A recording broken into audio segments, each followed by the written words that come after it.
الله أكبر الله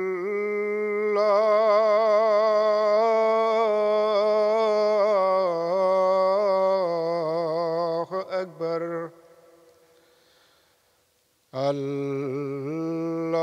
الله أكبر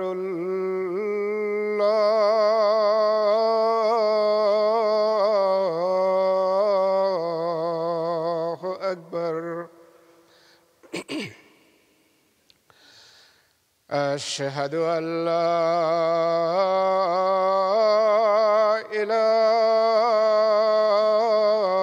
إله إلا الله أشهد أن لا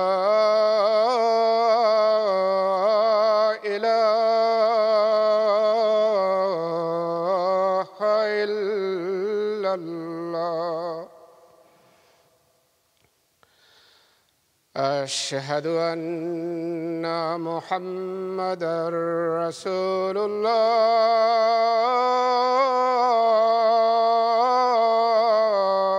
الله أشهد أن محمدًا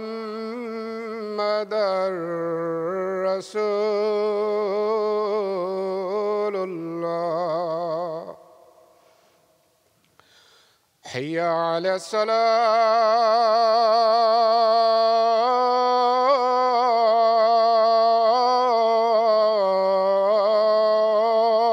الصلاة حي على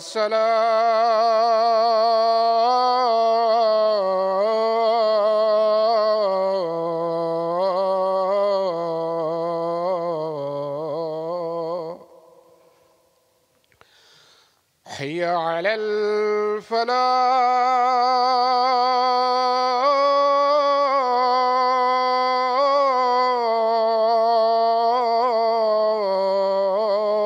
الفلاح حي على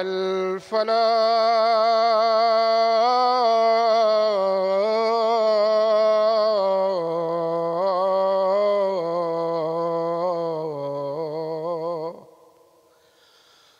الله أكبر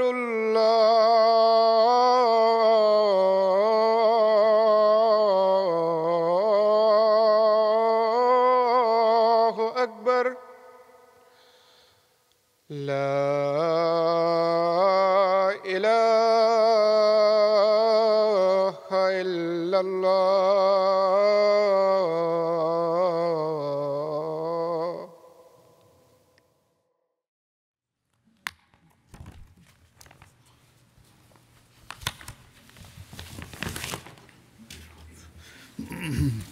السلام عليكم ورحمة الله. أشهد أن لا إله إلا الله وحده لا شريك له وأشهد أن محمدا عبده ورسوله أما بعد فأعوذ بالله من الشيطان الرجيم بسم الله الرحمن الرحيم الحمد لله رب العالمين الرحمن الرحيم مالك يوم الدين إياك نعبد وإياك نستعين اهدنا الصراط المستقيم صراط الذين أنعمت عليهم غير المغضوب عليهم ولا الضالين.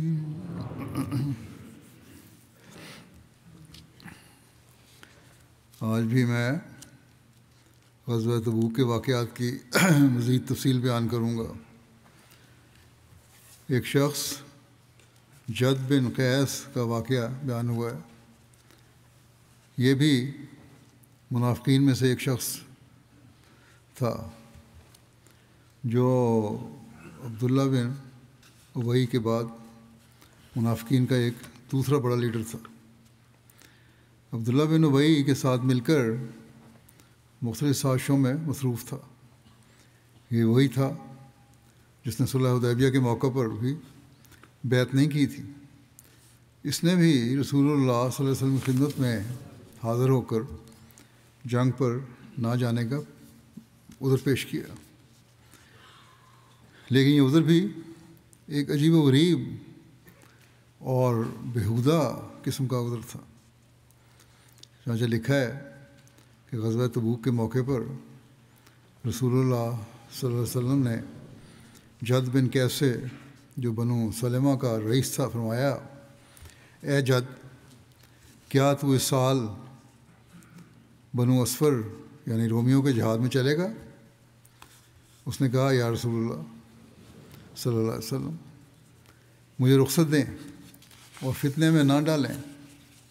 خدا کی قسم، میری قوم میرے بارے میں خوب جانتی ہے کہ مجھ سے زیادہ کوئی شخص عورتوں کو چاہنے والا نہیں ہے، اور مجھے ڈر ہے کہ اگر میں نے بنو اسفر یعنی رومیوں کی عورتوں کو دیکھ لیا تو صبر نہیں کر پاؤں گا.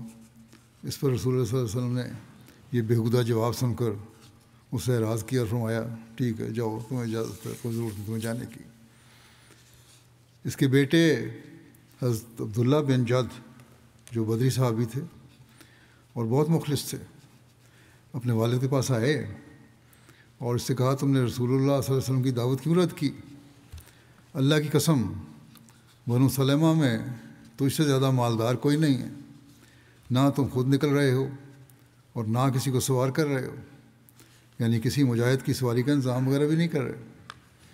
اس نے کہا: اے میرے بیٹے، مجھے کیا ہوا کہ میں گرمی اور اس تنگی کے زمانے میں بنو اسفر کی طرف نکلوں؟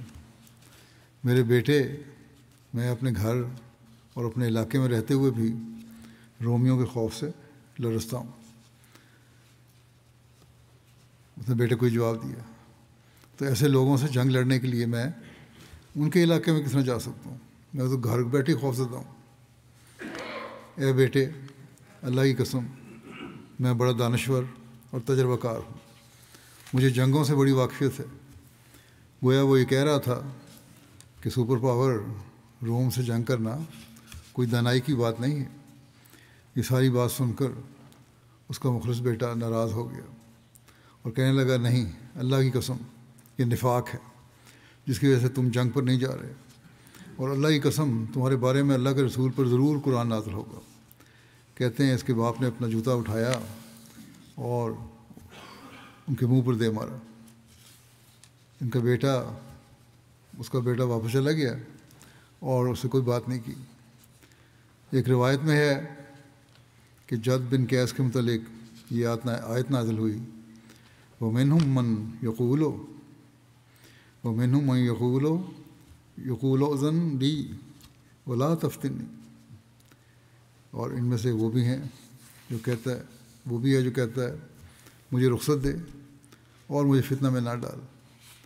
کہا جاتا ہے کہ بعد کے زمانے میں اس نے توبہ کر لی تھی اور اچھی توبہ کی تھی، اور حضرت عثمان کے خلافت میں وفات پائی. بعد میں یہ منافقت نہیں رہی بلکہ پکا مسلمان ہو گیا. سازشی لوگ جو تھے وہاں کے ایک جگہ جمع ہو کر اس جنگ کے حوالے سے بھی سازشیں کیا کرتے تھے. اس کی تفصیل کچھ پہلے بھی بیان ہوئی ہے. یعنی انہوں نے اپنے مرکز بنایا ہوا تھا. حضرت صلی اللہ علیہ وسلم نے اس مرکز کو ختم کرنے کا حکم دیا۔ اس کی تفصیل میں لکھا ہے کہ مدینہ میں منافقین اور یہود ان سازشوں میں مصروف تھے، یعنی جھوٹی افواہیں پھیلا کر مسلمانوں کے حوصلے پست کرنے کی کوشش اور مسلمانوں کو جنگ پر جانے سے روکنے کی بھرپور کوشش، اور اس کے لیے وہ طرح طرح کے حربے استعمال کرتے تھے۔ مخلص اور پختہ ایمان والے مومن منافقین کے اس گھنونے کردار سے نہ صرف واقف تھے بلکہ ان پر نظر رکھے ہوئے تھے، اور حضرت صلی اللہ علیہ وسلم کی خدمت میں ان لوگوں کی رپورٹس پہنچ رہی تھی۔ گو کہ حضرت صلی اللہ علیہ وسلم اپنی رحمت و شفقت کی وجہ سے ان لوگوں سے درگزر فرماتے تھے، لیکن جب نظام کے خلاف کوئی خطرناک سازش ہوتی تو اس کو بڑی حکمت لیکن سختی کے ساتھ ختم کرنے کے لیے کارروائی بھی کی جاتی تھی۔ تو یہ بنیادی اصول یاد رکھنا چاہیے کہ نظام کے خلاف اگر کوئی بات ہو تو پھر سختی بھی کی جاتی ہے، پھر وہاں نرمی کا سوال نہیں۔ چنانچہ اسی طرح کی ایک کارروائی اس موقع پر بھی کی گئی۔ ایک روایت میں ہے کہ رسول اللہ صلی اللہ علیہ وسلم کو خبر پہنچی کہ منافقین سویلم یہودی کے گھر میں اکٹھے ہو رہے ہیں، جس کا گھر جاسوم کے پاس ہے۔ جاسوم، اس کو بیر جاسم بھی کہتے ہیں، یہ مدینہ میں ایک کنواں تھا، اور لوگوں کو غزوہ تبوک میں رسول اللہ صلی اللہ علیہ وسلم کے ہمراہ جانے سے روک رہے ہیں منافقین۔ دراصل مدینہ میں مسلمانوں کو اس جنگ پر نہ جانے کے لیے ہر قسم کے منفی پروپیگنڈا کی ساری سازشیں یہاں تیار کی جاتی تھیں۔ رسول اللہ صلی اللہ علیہ وسلم نے حضرت طلحہ بن عبید اللہ کو بعض افراد کے ساتھ اس کی طرف روانہ کیا اور حکم دیا کہ سویلم کے گھر کو آگ لگا دی جائے، یعنی اس کو ختم کرو، گرا دو، ختم کرو اور جلا دو۔ کچے گھر ہوتے تھے۔ حضرت طلحہ نے ایسا ہی کیا، جس پر اس جگہ پر موجود تمام لوگ بھاگ گئے۔ ان بھاگنے والوں میں سے ایک ضحاک بن خلیفہ بھی تھا، جو کہ منافقین کے ساتھ ملا ہوا تھا۔ وہ گھر کی چھت پر چڑھ گیا اور اس کے عقبی جانب سے نیچے کود گیا، جس کی وجہ سے اس کی ٹانگ اور کلائی ٹوٹ گئی۔ حضرت صلی اللہ علیہ وسلم کی رحمت اور آپ کا عفو پھر بھی ایسا غالب آیا کہ آپ صلی اللہ علیہ وسلم نے ان میں سے کسی کو بھی نہ گرفتار کرنے کا ارشاد فرمایا اور نہ ہی کوئی مزید سزا دی، البتہ سازشوں کے سٹے یعنی ہیڈ کوارٹر کو ختم کر دیا گیا۔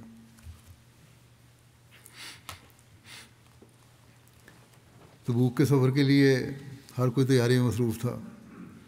مالی قربانی کا سلسلہ بھی جاری تھا تاکہ اخراجات سفر کا انتظام ہو سکے۔ غریب و نادار صحابہ حضرت صلی اللہ علیہ وسلم کی خدمت میں حاضر ہوتے تھے تو تیاری کے لیے ان کی مدد کی جاتی۔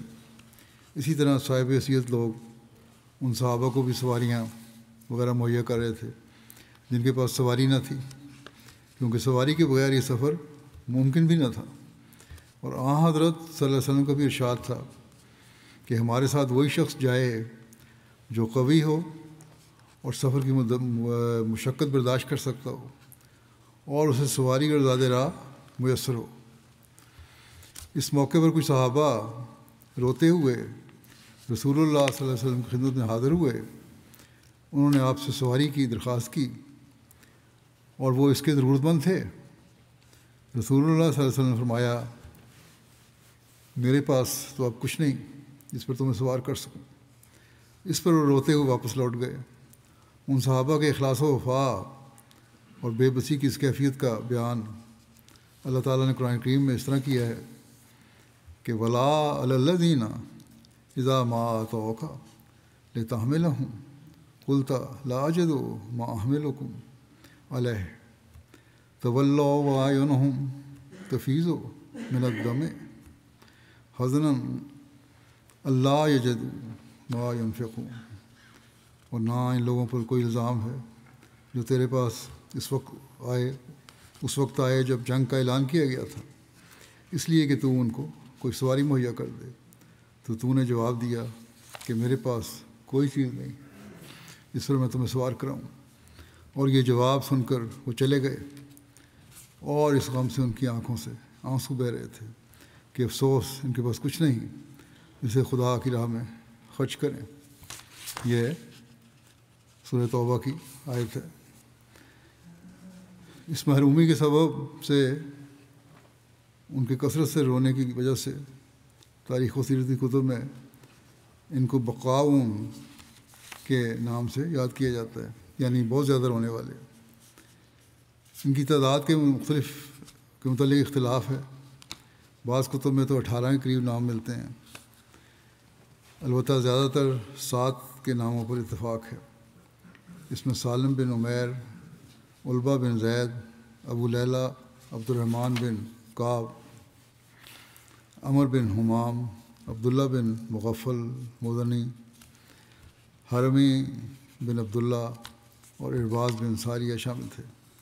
ایک روایت میں ہے کہ حضرت یامین بن عمیر بن کعب نظری کی حضرت ابو لیلہ عبد الرحمن بن کعب اور حضرت عبداللہ بن مغفل سے راستے میں ملاقات ہوئی۔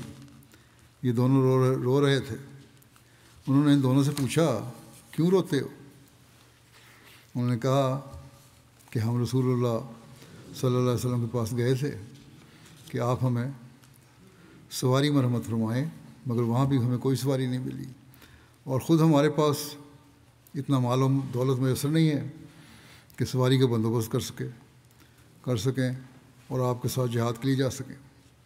اس پر انہوں نے ان کو ایک پانی اٹھانے والا اونٹ دیا۔ ان دونوں نے اس پر کجاوا رکھا۔ اس کے علاوہ انہوں نے زاد راہ کے لیے کچھ کھجوریں بھی ان کو دیں، اور اس طرح یہ دونوں رسول اللہ صلی اللہ علیہ وسلم کے پاس کے ساتھ جہاد کے لیے روانہ ہوئے۔ اس طرح ان کا انتظام ہوا۔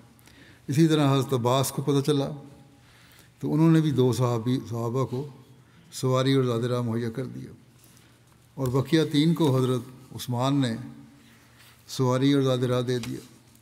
یوں یہ 7 حضرت صلی اللہ علیہ وسلم کے ساتھ روانہ ہوئے۔ اسی طرح حضرت ابو موسیٰ اشعری کے قبیلے کے لوگوں نے بھی حضور صلی اللہ علیہ وسلم کی خدمت میں سواری کی درخواست کی۔ یہ بھی 6 لوگ تھے۔ انہوں نے حضرت ابو موسیٰ اشعری کو اپنا نمائندہ بنا کر حضور صلی اللہ علیہ وسلم کی خدمت میں بھیجا۔ انہیں بھی آپ صلی اللہ علیہ وسلم نے یہ فرمایا کہ میرے پاس کچھ بھی نہیں جو میں تم لوگوں کو دے سکوں۔ بخاری کی روایت میں ہے کہ آپ صلی اللہ علیہ وسلم نے قسم کھا کر کہا کہ میرے پاس کچھ بھی نہیں ہے کہ میں دے سکوں۔ اس پر وہ لوگ روتے ہوئے وہاں سے واپس ہوئے۔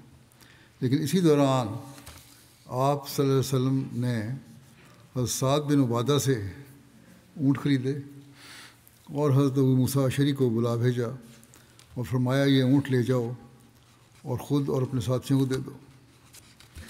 اس واقعے کی تفصیل حضرت ابو موسیٰ اشعری نے خود بیان فرمائی۔ چنانچہ بخاری میں ہے کہ حضرت ابو موسیٰ اشعری بیان کرتے ہیں کہ بعض اشعری لوگوں کے ساتھ میں نبی صلی اللہ علیہ وسلم کے پاس آیا کہ آپ سے سواری مانگیں۔ آپ نے فرمایا بخدا میں تمہیں سواری نہیں دوں گا، اور میرے پاس سواری کے جانور نہیں کہ تمہیں سوار ہونے کے لیے دوں۔ اتنے میں نبی صلی اللہ علیہ وسلم کے پاس غنیمت کے اونٹ لائے گئے اور آپ نے ہمارے متعلق دریافت کیا۔ فرمایا وہ اشعری لوگ کہاں ہیں؟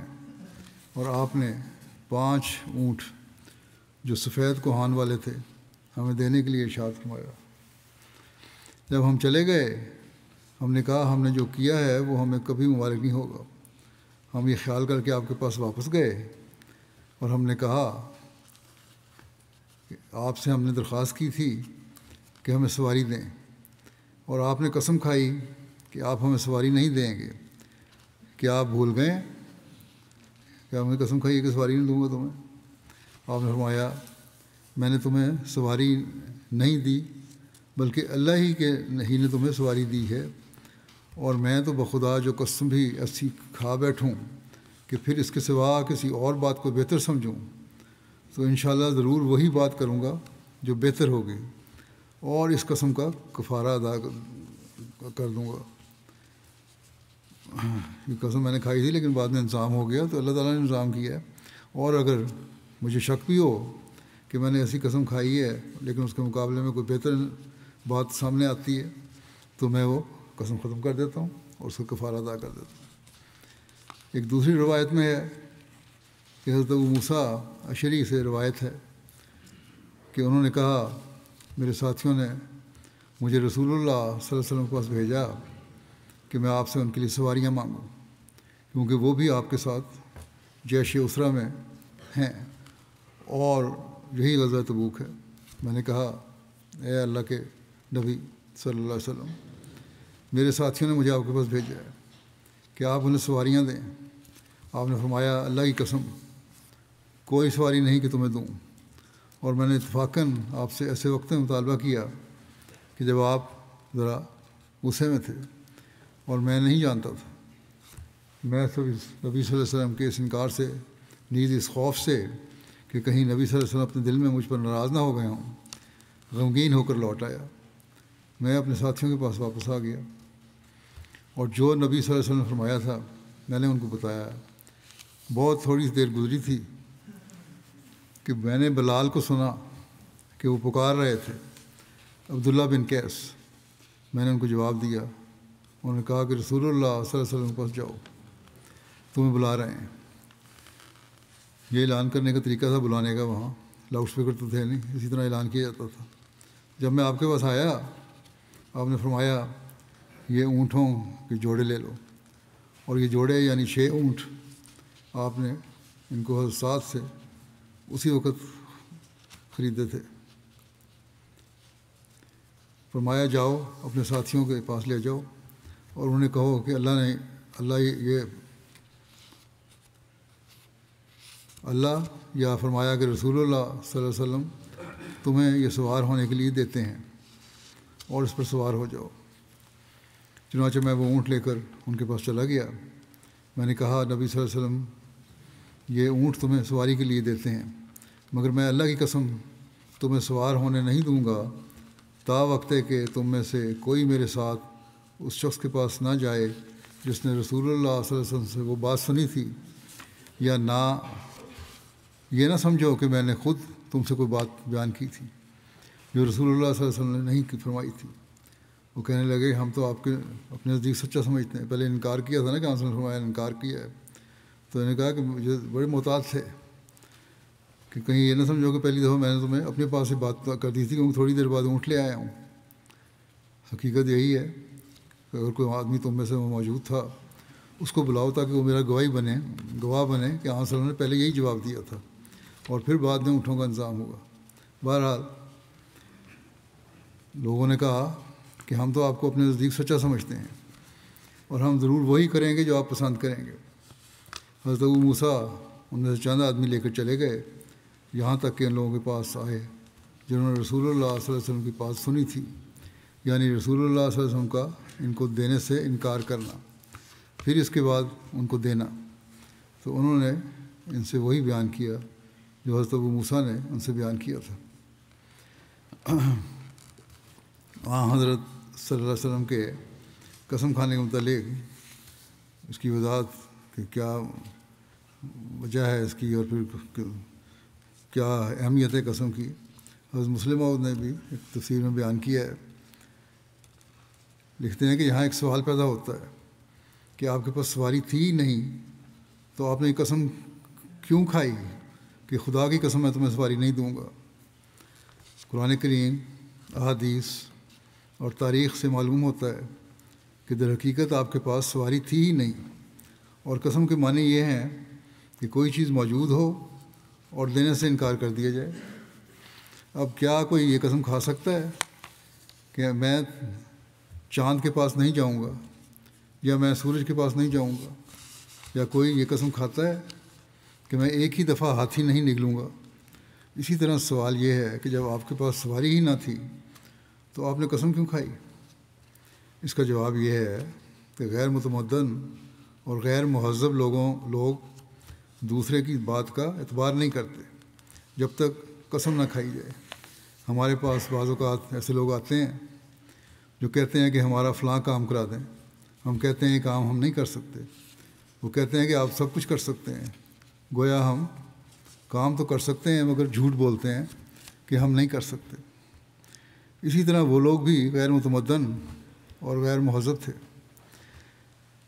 وہ نئے نئے آئے تھے اور ان کو رسول کریم صلی اللہ علیہ وسلم کی صداقت، وقار، عظمت اور اعلیٰ اخلاق کا پتہ نہیں تھا.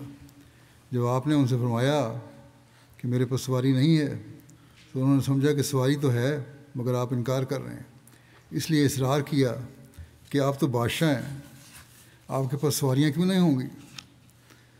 مزید یہ کہ عرب لوگوں کی عادت ہے کہ ان کو کسی بات پر تسلی نہیں ہو سکتی جب تک قسم نہ کھائی جائے.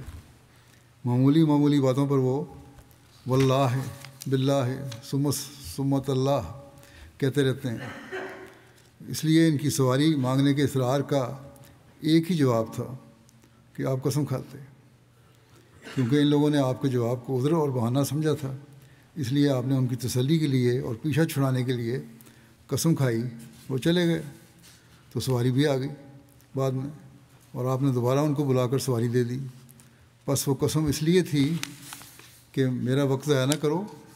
اور حضرت نے فرمایا یہ اظہار تھا، ایک وہ منہ سے تو نہیں کہا لیکن اظہار یہی تھا کہ میرا وقت ضائع نہ کرو اور اصرار نہ کرو. اور سواری آپ نے اس لیے دی کہ یہ نیکی کا موقع تھا اور آپ اس موقع کو ضائع نہیں کرنا چاہتے تھے. سورہ توبہ کی آیت 92 جو میں نے پہلے پڑھی تھی، حضرت مسلم موعود نے اس کو بیان کیا ہے کہ ولا علی الذین اذا ما اتوک لتحملهم قلت لا اجد ما احملکم علیہ تولوا واعینهم تفیض من الدمع حزنا الا یجدوا ما ينفقون. اور پہلے بیان ہوا ترجمہ، اور نہ ان لوگوں پر کوئی حرف ہے کہ جو وہ تیرے پاس آتے ہیں تاکہ تو انہیں جہاد کے لیے ساتھ کسی سواری پر بٹھا لے، تو انہیں جواب دیتا ہے کہ میں تو کچھ نہیں پاتا جس پر تمہیں سوار کر سکوں.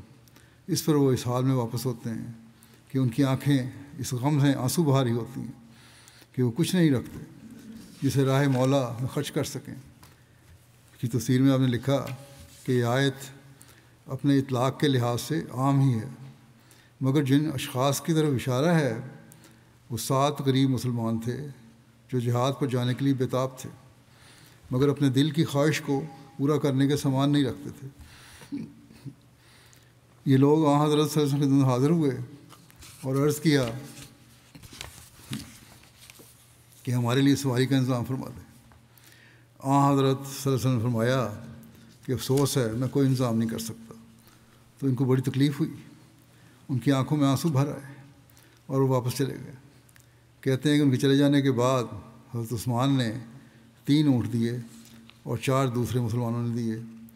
حضرت صلی اللہ علیہ وسلم نے ہر ایک آدمی کو ایک اونٹ دے دیا.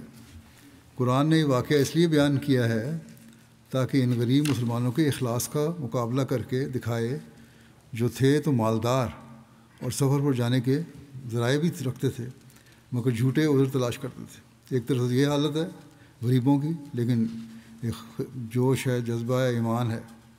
اور دوسری طرف مالدار لوگ ہیں جو کہتے تو اپنے آپ کو مسلمان تھے لیکن منافقت سے بھرے ہوئے. اس آیت سے یہ بھی معلوم ہوتا ہے کہ جو لوگ مدینہ میں پیچھے رہ گئے تھے وہ سب منافق نہیں تھے. بعضوں پر سامان نہیں تھا اس لیے بھی پیچھے رہنا پڑا ان کو، بلکہ ان میں مخلص مسلمان بھی تھے مگر وہ اس لیے نہیں جا سکے کہ ان کے پاس جانے کے سامان نہ تھے. اور مسلم بیان کرتے ہیں کہ مسلمان رسول اللہ صلی اللہ علیہ وسلم کے اس اعلان پر کہ ہم شام کی طرف جانے والے ہیں اخلاص اور جوش سے بڑھ بڑھ کر قربانیاں کر رہے تھے. غریب مسلمانوں کے پاس جنگ کے سامان تھے کہاں، کچھ بھی نہیں تھا ان کے پاس. تو حکومت کا خزانہ بھی خالی تھا. ان کے آسودہ حال بھائی ہی ان کی مدد کے لیے آ سکتے تھے. چنانچہ ہر شخص قربانی میں ایک دوسرے سے آگے بڑھنے کی کوشش کر رہا تھا. حضرت عثمان نے اس دن اپنے روپے کا اکثر حصہ رسول اللہ صلی اللہ علیہ وسلم میں پیش کر دیا جو 1000 سونے کا دینار تھا، یعنی جس وقت آپ نے بیان کیا اس وقت 25,000 روپے، آج کل تو اس کی لاکھوں میں قیمت ہے. اسی طرح صحابہ نے اپنی اپنی توفیق کے مطابق چندے دیے اور غریب مسلمانوں کے لیے سواریاں یا تلواریں یا نیزے مہیا کیے گئے۔ صحابہ میں قربانی کا اس قدر جوش تھا کہ یمن کے کچھ لوگ جو اسلام لا کر مدینہ میں ہجرت کر آئے تھے اور بہت ہی غربت کی حالت میں تھے، ان کے کچھ افراد رسول اللہ صلی اللہ علیہ وسلم کی خدمت میں حاضر ہوئے اور کہا، یا رسول اللہ صلی اللہ علیہ وسلم، ہمیں بھی اپنے ساتھ لے چلیے، ہم کچھ اور نہیں چاہتے، ہم صرف یہ چاہتے ہیں کہ ہمیں وہاں تک پہنچنے کا سامان مل جائے۔ قرآن کریم میں ان لوگوں کا ذکر ان الفاظ میں آتا ہے جیسے کہ پہلے پڑھا گیا ہے، وَلَا عَلَى الَّذِينَ إِذَا مَا أَتَوْكَ لِتَحْمِلَهُمْ قُلْتَ لَا أَجِدُ مَا أَحْمِلُكُمْ عَلَيْهِ تَوَلَّوْا وَأَعْيُنُهُمْ تَفِيضُ مِنَ الدَّمْعِ حَزَنًا أَلَّا يَجِدُوا مَا يُنْفِقُونَ، یعنی اس جنگ میں شریک نہ ہونے کا ان لوگوں پر کوئی گناہ نہیں جو تیرے پاس اس لیے آتے ہیں کہ تو ان کے لیے ایسا سامان مہیا کر دے جس کے ذریعے سے وہ وہاں پہنچ سکیں، مگر تو نے انہیں کہا کہ میرے پاس تو تمہیں وہاں پہنچانے کا کوئی سامان نہیں۔ تب وہ تیری مجلس سے اٹھ کر چلے گئے اور ان کی آنکھوں سے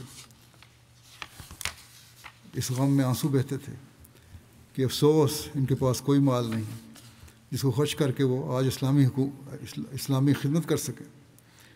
ابو موسیٰ ان لوگوں کے سردار تھے۔ جب ان سے پوچھا گیا کہ آپ نے اس وقت رسول اللہ صلی اللہ علیہ وسلم سے کیا مانگا تھا تو انہوں نے کہا، خدا کی قسم، ہم نے اونٹ نہیں مانگے تھے، ہم نے گھوڑے نہیں مانگے تھے، ہم نے صرف یہ کہا تھا کہ ہم ننگے پاؤں ہیں، ہمارے پاس تو پاؤں میں جوتی بھی نہیں ہے، بوٹ بھی نہیں ہے ہمارے پاس، جوتے بھی نہیں، اور اتنا لمبا سفر پیدل نہیں ہم کر سکتے ننگے پاؤں۔ اگر ہم کو صرف جوتیوں کے جوڑے مل جائیں تو ہم جوتیاں پہن کر ہی بھاگتے ہوئے اپنے بھائیوں کے ساتھ اس جنگ میں شریک ہونے کے لیے پہنچ جائیں گے۔ یہ جذبہ تھا۔ اس غزوے پر جاتے ہوئے مدینہ میں قائم مقام بنانے کے بارے میں لکھا ہے کہ غزوہ تبوک کے موقع پر مدینہ میں نبی کریم صلی اللہ علیہ وسلم نے کسی کو اپنا نائب بنایا۔ اس کے بارے میں مختلف اقوال ملتے ہیں۔ ایک قول کے مطابق نبی کریم صلی اللہ علیہ وسلم نے حضرت محمد بن مسلمہ کو مدینہ میں اپنا امیر مقرر فرمایا۔ اس کے علاوہ حضرت صبا بن عرفہ، حضرت علی اور حضرت عبداللہ بن ام مکتوم کے نام بھی آتے ہیں۔ ان مختلف روایات میں کو اگر دیکھا جائے کہ کس طرح اس میں مطابقت پیدا کی جائے، کس طرح اس کا کو تطبیق کی جائے، کس طرح ان چاروں کے جو نام آتے ہیں ان کو کس طرح سمجھا جائے کہ واقعی یہ صحیح ہے کہ نہیں، تو ایک یہ ہے کہ یہ چاروں افراد ہی نائب مقرر کیے گئے تھے، لیکن ان کی ذمہ داریوں میں فرق تھا۔ حضرت علی کی ذمہ داری رسول اللہ صلی اللہ علیہ وسلم کے اہل خانہ کی دیکھ بھال تھی۔ حضرت محمد بن مسلمہ اہل مدینہ کے عمومی امور کے ذمہ دار تھے، اور حضرت عبداللہ بن ام مکتوم کے ذمہ نمازوں کی امامت تھی۔ حضرت صبا بن عرفہ کو پہلے مدینہ کا عمومی نائب مقرر کیا تھا اور پھر ان کی جگہ حضرت محمد بن مسلمہ کو نامزد کر دیا گیا تھا۔ چونکہ یہ ایک لمبا سفر تھا، اس لیے حضرت صلی اللہ علیہ وسلم نے اپنے اہل خانہ کی خبر گیری اور گھریلو ضروریات کی تکمیل کے لیے حضرت علی کو مدینہ میں ہی رہنے کا ارشاد فرمایا تھا۔ منافقین جن کا کام ہی طعن و تشنیع تھا، حضرت علی کے مدینہ میں چھوڑے جانے پر باتیں بنانے لگے کہ یہ نبی صلی اللہ علیہ وسلم کے لیے بوجھ تھے، اس لیے آپ صلی اللہ علیہ وسلم انہیں ساتھ لے کر نہیں گئے۔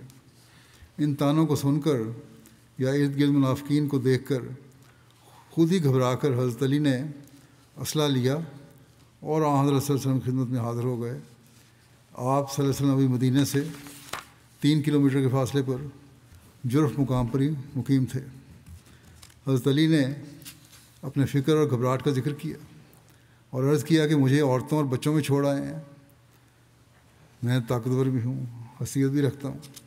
تو حضرت صلی اللہ علیہ وسلم حضرت علی کی دلداری فرماتے ہوئے ایسا فکرہ فرمایا جو حضرت علی کی عظمت اور شان کو 4 چاند لگا گیا۔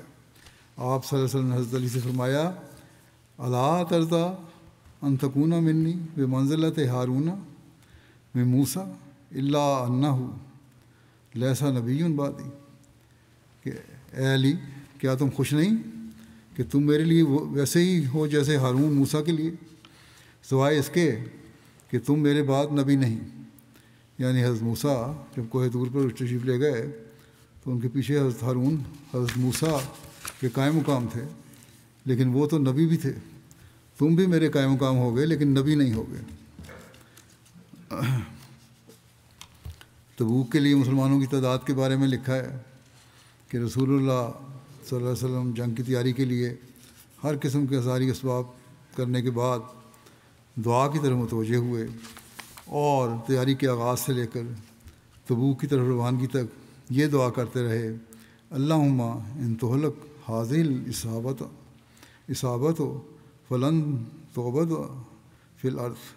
اے خدایا، اگر یہ چھوٹی سی جماعت ہلاک ہو گئی تو پھر اس روئے زمین پر تیری عبادت کرنے والا کوئی نہیں ہوگا۔ عجیب اتفاق ہے کہ حضرت صلی اللہ علیہ وسلم کے سب سے پہلے غزوہ یعنی غزوہ بدر کے موقع پر بھی اس دعا کا ذکر ملتا ہے، اور آپ صلی اللہ علیہ وسلم کے اس آخری غزوے کے موقع پر بھی اس دعا کا ذکر ملتا ہے۔ بہرحال شدید گرمی کے موسم میں لمبے سفر اور دیگر بہت سے مسائل اور منافقوں کے پروپیگنڈے کے باوجود 30,000 کی تعداد میں ایک بہت بڑا لشکر تیار ہو گیا۔ اس میں 10,000 گھڑ سوار تھے۔ یہ حضرت صلی اللہ علیہ وسلم کی زندگی میں کسی بھی غزوے کے لیے سب سے بڑا لشکر تھا۔ لشکر کی تعداد مختلف روایات میں مختلف بتائی گئی ہے۔ ایک روایت کے مطابق 40,000 کا بھی قول ملتا ہے۔ ایک روایت میں لشکر کی تعداد 70,000 بھی ذکر کی گئی ہے۔ آپ صلی اللہ علیہ وسلم کے ساتھ 10,000 گھوڑے یا بعض کے نزدیک 12,000 گھوڑے تھے۔ مورخین کا اتفاق 30,000 پر ہی ہے، لیکن اکثر مورخین جو ہیں انہوں نے 30,000 کی روایت کو صحیح کہا ہے، اور یہ ایک اندازہ ہے کیونکہ اس وقت مجاہدین کے شمار کے لیے کوئی رجسٹر یا ریکارڈ وغیرہ تو نہیں ہوتے تھے، جیسا کہ بعد میں خلاف راشدہ میں طریق جاری ہو گیا تھا۔ رسول اللہ صلی اللہ علیہ وسلم نے انصار اور قبائل عرب کی ہر شاخ کو یہ حکم دیا کہ وہ لواء چھوٹا جھنڈا یا رایا بڑا جھنڈا بنا لیں۔ آپ صلی اللہ علیہ وسلم نے غزوہ تبوک میں سب سے بڑا جھنڈا حضرت ابوبکر کو عطا فرمایا۔ اس کے علاوہ حضرت زبیر، حضرت اسید بن حضیر، حضرت ابو دجانہ یا بعض روایت کے مطابق حضرت حباب بن منذر کو بھی جھنڈے عطا کیے گئے۔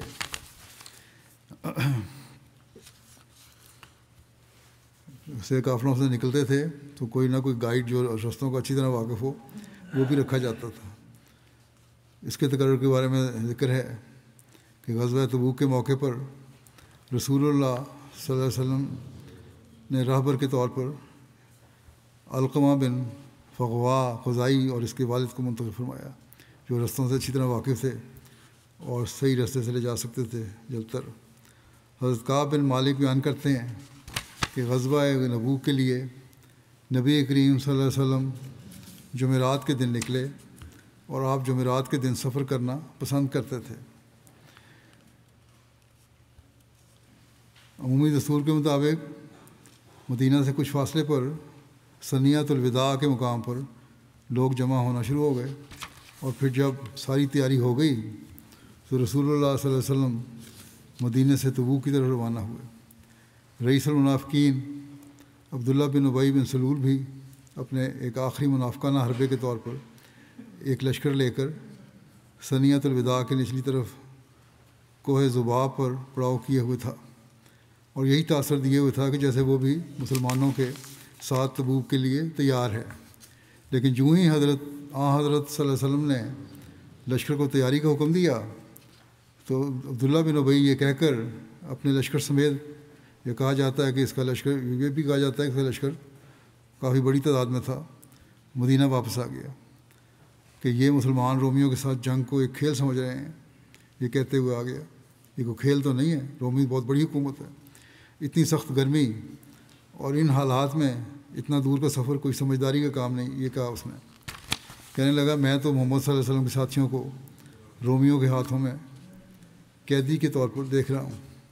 یہ کہہ کر وہ واپس چلا گیا، اور مقصد یہ تھا کہ شاید مسلمانوں کا دل چھوٹا ہو جائے گا، اور اس کے زوم میں شاید کچھ مسلمان حضرت صلی اللہ علیہ وسلم کو ساتھ چھوڑ دیں گے، لیکن یہ ہمیشہ کی طرح ناکام و نامراد ہی لوٹا۔ اس نے جنگ احد میں بھی ایسا ہی کیا تھا. اس وقت بھی یہ مسلمانوں کے لشکر کے ساتھ کچھ دور تک ساتھ گیا تھا، پھر راستے میں اپنے 300 ساتھیوں سمیت واپس چلا گیا تھا، جبکہ مسلمانوں کی کل تعداد 1000 تھی اور پھر 700 باقی رہ گئے تھے، اور یہ تو کافی بڑا لشکر تھا. بہرحال یہ بھی ذکر ملتا ہے کہ اس غزوے میں ایک غلام اپنے مالک کی اجازت کے بغیر شامل ہونے کے لیے آ گیا. آپ نے جو کوئی بات جو پتہ لگی تو آپ نے بغیر اجازت شامل ہونے والے غلام کو تنبیہ کی اور فرمایا اسے کہ جب آپ وہاں اس کی تفسیر میں لکھا ہے کہ جب نبی کریم صلی اللہ علیہ وسلم نے ثنیۃ الوداع میں پڑاؤ کے دوران ایک مسلح غلام کو دیکھا جو اپنی مالکہ کی اجازت کے بغیر آیا تھا، آپ نے اسے فرمایا کہ تم اپنی مالکہ کے پاس واپس چلے جاؤ. آپ نے پوچھا اس سے، انہوں نے بتایا کہ نہیں، اجازت نہیں لی. انہوں نے کہا واپس چلے جاؤ، اور فرمایا کہ ہمارے ساتھ لڑائی میں شریک مت ہونا، اگر تم جنگ میں قتل ہو گئے تو آگ میں جاؤ گے. یعنی کہ یہ بھی جو ایمانداری ہے اس کا تقاضا یہی ہے کہ مالک سے اجازت لی جائے. بہرحال اس غزوے کی مزید تفصیل انشاءاللہ آئندہ بھی بیان کروں گا. کچھ مرحومین کا بھی ذکر کرنا چاہتا ہوں، ان کا جنازہ بعد میں پڑھاؤں گا. پہلا ذکر ہے مکرم غلام وحی الدین سلیمان صاحب، مربی سلسلہ انڈونیشیا. یہ گزشتہ دنوں 67 سال کی عمر میں وفات پا گئے. انا للہ و انا الیہ راجعون. ان کے دادا حاجی دمیری صاحب نے 1932 میں مولانا رحمت علی صاحب مرحوم کے ہاتھ پر بیعت کی تھی. ابتدائی تعلیم حاصل کرنے کے بعد مرحوم مزید تعلیم کے حصول کے لیے ربا کو چلے گئے، اور وہاں ان کو جامعہ میں داخلہ مل گیا ربا کی فصل خاص میں. جولائی 85 میں یہ وہاں سے شہادت الجانب کا امتحان پاس کر کے واپس انڈونیشیا آ گئے. تقریباً مسیح رابع کے زمانے میں انہوں نے پاس کیا تھا.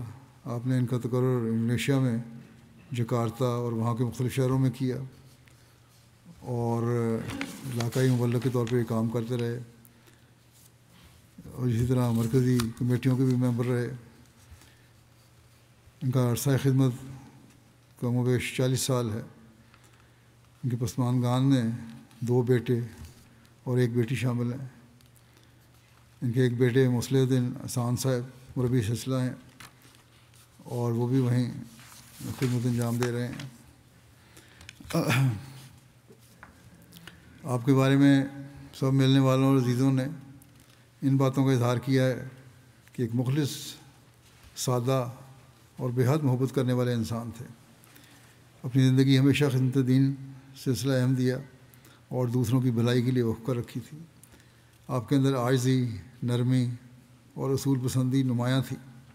جو بھی آپ سے ملتا آپ کے خلوص اور سادہ مزاج سے متاثر ہوئے بغیر نہ رہتا. تعلیم و تربیت کے میدان میں آپ کی خدمات قابل قدر ہیں. آپ نے ہمیشہ علم کے ساتھ اخلاق کو اہمیت دی، اور ہر وقت اس بات کی فکر رہی کہ نئی نسل کو اچھے کردار اور ایمان کی بنیاد پر تیار کیا جائے. تبلیغ کے کام میں بھی آپ نے دل و جان سے حصہ لیا، اور ہمیشہ اخلاص، وقار اور محبت کے ساتھ اپنا پیغام پہنچایا. خلافت سے آپ کی گہری وابستگی تھی. وفاداری آپ کی ایک مثالی تھی. ایک متوکل علی اللہ انسان تھے. آخری ایام میں آپ نے بڑے صبر و استقامت کا مظاہرہ کیا. بیماری میں بھی کوئی شکوہ زبان پہ نہیں لائے، اور ہمیشہ شکر کے جذبات کا اظہار کیا. اللہ تعالیٰ مرحوم سے مغفرت اور رحم کا سلوک فرمائے. دوسرا جنازہ ہے ذکر مکرم ڈاکٹر محمد شفیق سہگل صاحب کا. یہ امیر ضلع ملتان بھی رہے ہیں، اور پھر اس کے بعد نائب وکیل تصنیف تحریک جدید ربا بھی رہے. یہ بھی گزشتہ دنوں وفات پا گئے. انا للہ و انا الیہ راجعون. مرحوم اللہ تعالیٰ کے فضل سے موسی تھے. عثمان گان میں 3 بیٹے شامل ہیں. ان کے خاندان میں احمدیت ان کے والد مکرم میاں محمد عمر سہگل صاحب مرحوم کے ذریعے آئی تھی. جنہوں نے خلافت ثانیہ کے دور میں احمدیت قبول کی تھی۔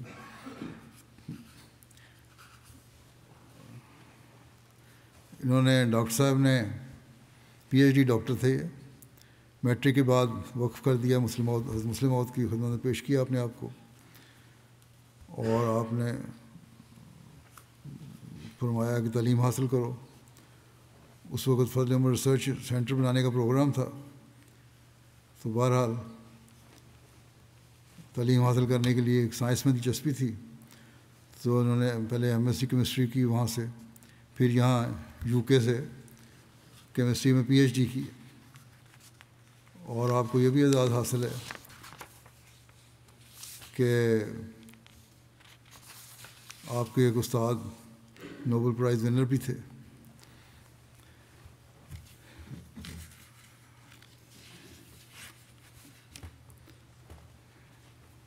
تو بہرحال اس وقت جب آ گئے ابھی تو فوری طور پہ انسٹیٹیوٹ نہیں بن سکا تھا، اس لیے مسلم موعود نے ان کو وہاں نہیں لگایا، اور یہ فارغ ہی تھے۔ تو اس کے والد نے کہا کہ جب تک جماعت کو ضرورت نہیں ہے ان کو اجازت دیں کہ وہ میرے ساتھ کاروبار میں شریک ہو جائے۔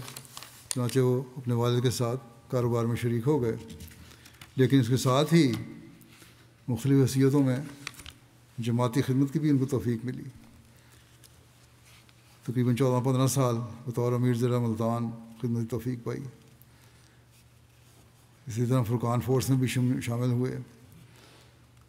حضرت خلیفہ مسیح رابع کے زمانے میں کلکتہ میں 2 خاندانوں کا کوئی معاملہ تھا، لمبا جھگڑا تھا، اور ان کے عزیزوں میں بھی تھے وہ۔ تو خلیفہ ثانی رابع نے ان کو وہاں تحقیق کے لیے بھیجا کمیشن بنا کے، اور انہوں نے بڑی خوش اسلوبی سے معاملہ طے کیا۔ حضرت خلیفہ رابع نے جن پہ یہ اظہار کیا تھا کہ مجھے پتہ ہے کہ آپ رشتہ داری کا بھی خیال نہیں رکھیں گے اور بڑی ایمانداری سے فیصلہ کریں گے، اور چنانچہ ایسا ہی ہوا۔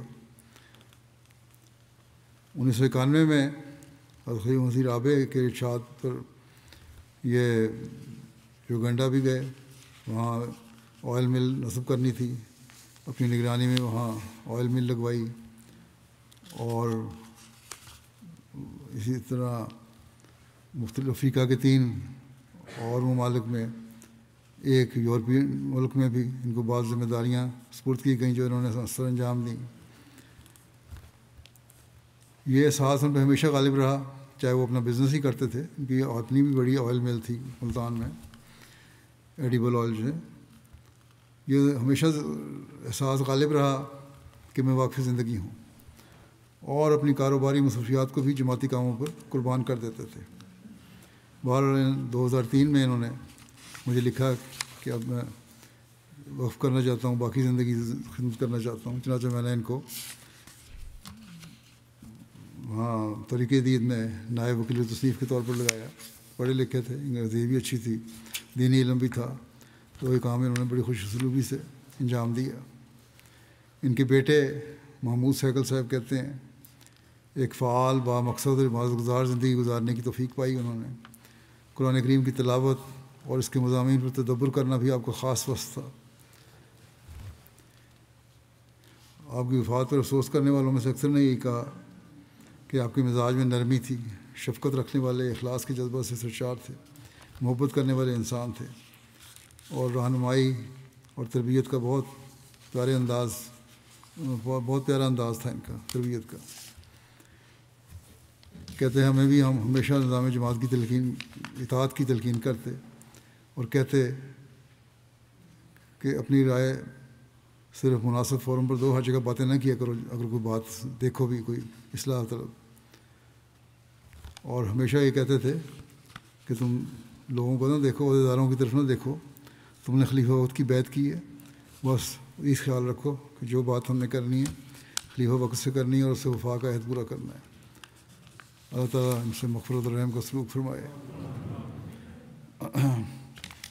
تیسرا ذکر ہے مکرمہ بشریٰ منہاس، بشریٰ پرویز منہاس صاحبہ۔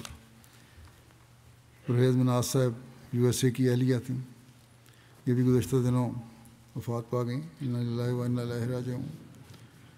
چودھری فضل احمد صاحب سابق مینیجر کریم نگر نصرت آباد جماعت کے جو فارم تھے، وہاں کے مینیجر تھے، ان کی بیٹی تھی اور شادی سے قبل بھی یہ حیدرآباد میں سندھ میں لجنا کے میں کافی خدمات انجام دیتی رہیں.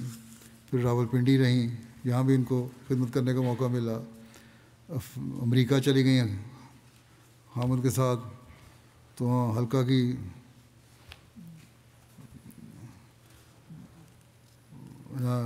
حیدرآباد پنڈی میں صدر لجنہ تھی. پھر امریکہ گئی ہیں تو وہاں بھی اپنی مجلس میں نائب صدر کے طور پر خدمت کی توفیق ملی. صوم و صلات کی پابند، تہجد گزار، متوکل علی اللہ، خلافت کی شدائی، مہمان نواز، مل نثار، نافع الناس، غریب پرور، بڑی نیک اور مخلص خاتون تھیں. چندوں میں باقاعدہ مالی قربانی میں بڑھ چڑھ کر حصہ لینے والی. بڑا تعلق تھا ان کا خلافت سے. ہمیشہ خط لکھتی تھیں اور دعا کے لیے لکھا کرتی تھیں. مجھے بھی مرحومہ موسیہ تھیں، کوئی اولاد نہیں تھی ان کے، لیکن دوسروں کے بچوں پر بڑی شفقت کا سلوک کرتی تھیں. اللہ تعالیٰ ان سے مغفرت اور رحم کا سلوک فرمائے.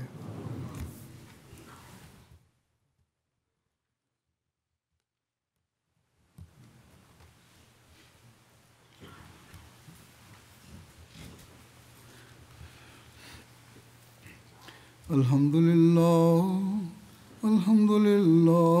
نحمده ونستعینه ونستغفره ونؤمن به ونتوکل علیہ ونعوذ باللہ من شرور انفسنا ومن سیئات اعمالنا من یهده اللہ فلا مضل له ومن يضلل فلا هادي له ونشهد أن لا إله إلا الله ونشهد أن محمدا عبده ورسوله. عباد الله رحمكم الله، إن الله يأمر بالعدل والإحسان وإيتاء ذي القربى وينهى عن الفحشاء والمنكر والبغي يعظكم لعلكم تذكرون. اذكروا الله يذكركم وادعوه يستجب لكم ولذكر الله أكبر.